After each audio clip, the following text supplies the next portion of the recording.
এটা যদি বাজারের সবথেকে বড় মাছ হয় তাহলে ছোট মাছ কোনটা? তুমি আমার লগে কিন্তু সবসময় মস্কারি করো কিন্তু। আমি তোমার সাথে মস্করা করবো? কি? তুমি চোখে পাওয়ারওয়ালা কার চশমা পরিছো? আব্বার আব্বার আব্বার আম্মাই কইলো যা এই যে বাজার থেকে ভালো টাটকা মাছ নিয়ে আস।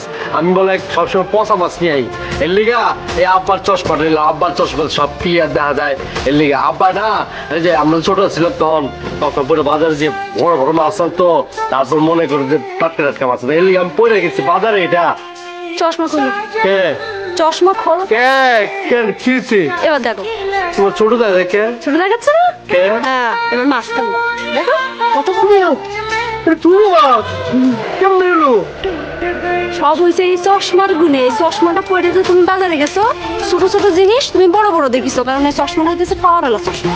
এখন যাও বাজারে যে মাছ ফেরত দিয়ে টাকা নিয়ে এসো, যাও। আমার কোনো দোষ নাই কিন্তু। আমি কিন্তু আমি চশমার দোষ। এই যে আমায় কইছে আমি লোক আমি গেছিলাম। আমার কোনো দোষ নাই।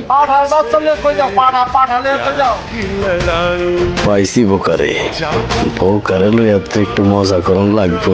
কি বন্ধু কথা কষ্টকে হ্যাঁ পাঠালে কই যাও পাড়া পাড়া। ইয়ে রোজ ভাই জানো আমার এই পাড়াটা না একটা গন্ড মূর্খ। বলো কি ছোট মূর্খ? এই যুগে লেখাপড়া না চলে। রোজ ভাই সেজন্য তো এই পাড়াটারে নিয়ে স্কুলে ভর্তি করে দেবো, যেন লেখাপড়া কইরা শিক্ষিত হয়। আরে কি করবো রে কি করবো?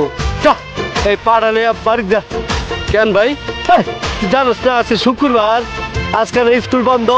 এই স্কুলে পাড়ালে ভর্তি করবে কেমন বেটা? রোজ ভাই আজকে যে শুক্রবার আমি তো ভুলেই গেছি।